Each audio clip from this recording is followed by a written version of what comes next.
আসসালামু আলাইকুম এভরিওয়ান। কী অবস্থা সবার, কেমন আছেন? আশা করি খুব ভালো আছেন। আহ,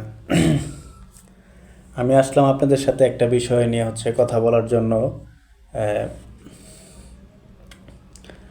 গতকালকে শুক্রবার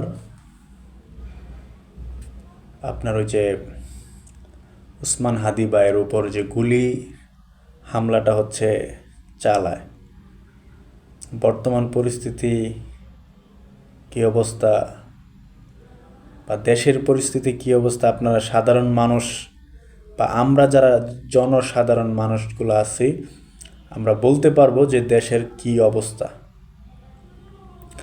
রাস্তাঘাটে যে বের হমো, আপনার আমার কোনো স্বাধীনতা নেই। তাহলে বুঝেন আমরা কোন দেশে বসবাস করি।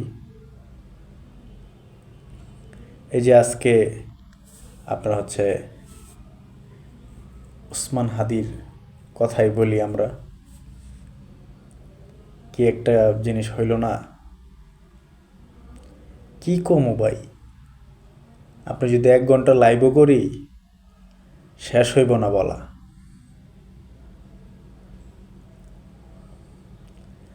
দেশ আর আগের মতন নাই। আমরা তো ছোটো খাটো মানুষ বা একদম ছোট পরিসরের মানুষ, আমরা কোনো রাজনীতির সাথে যুক্ত নই, কিন্তু দেশের যে পরিস্থিতি, এটা একবার আপনারা চিন্তা করছেন? সাধারণ জনগণরা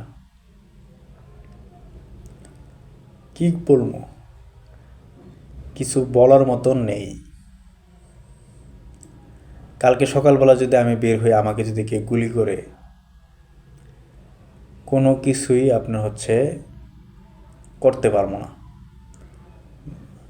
আমার বাপ মা শুধু কান্না করবে, আর তাছাড়া কেউ কোনো কিছুই করবো না। বা দেশের সরকার, বর্তমান সরকার রাজ্যে কি করব না করব, এটা আপনারা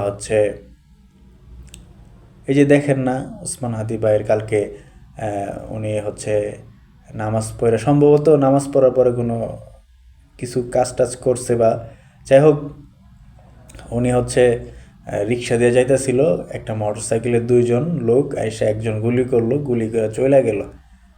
তখন পর্যন্ত কেউই বাধা দিল না। আর বাধা দিবই বা কী করে? আপনি একটা জিনিস চিন্তা করছেন? ওদের কাছে ছিল একটা পিস্তল ছিল, তাহলে কিভাবে ওরা বাধা দিব মানুষরে? আমি এটাই চিন্তা করি, বর্তমান মানুষের সাহস কত বাইরে গেছে। মানে আগে তো এটা ছিল, আমরা শুনছি আমাদের দাদা দাদি, নানা নানি বা আমার চাচারা যারা ছিল, ওনাদের মুখে শুনছি। কিন্তু বর্তমান পরিস্থিতি যে এরকম অবস্থা হইব, এটা আমার কল্পনার বাহিরে। কালকে আপনি বের হন, আপনারা যদি কিছু করে, তখন কি করব? আপনার ছেলে মেয়ে আছে বা মা বাপ আছে, আপনারা যে বলেন রাজনীতি করতে বা রাজনীতিতে যুক্ত হইতে, কিভাবে যুক্ত হইবেন? আর কোনো গার্জিয়ান চাইবো যে তার ছেলে মেয়েরা এইভাবে রাস্তাঘাটে মেরে ফেলুক? যাই হোক, আমরা অনেক কিছু জানি না, বিশেষ করে আমি অনেক কিছু জানি না। তারপরও আমার কাছে মনে হয়েছে যে না, আপনাদের সবার সাথে শেয়ার করি, আমার যে ফলোয়ার্সগুলো আসছে তাদের সাথে শেয়ার করি বিষয়টা, যে বর্তমানে ভাইয়ের কী অবস্থা বা ভাইয়ের কী পরিস্থিতি। যদি কেউ আপনারা জানেন, তাহলে কমেন্ট করে আমাকে জানাবেন উসমান হাদি ভাইয়ের কী অবস্থা। বা ভাইয়ের কথাগুলো অনেক ভাল লাগতো, বিশেষ করে আমার কিছু কিছু কথা ভাল লাগতো, যে উনি একদম ক্লিয়ার কাটভাবে কথাগুলো বলতো।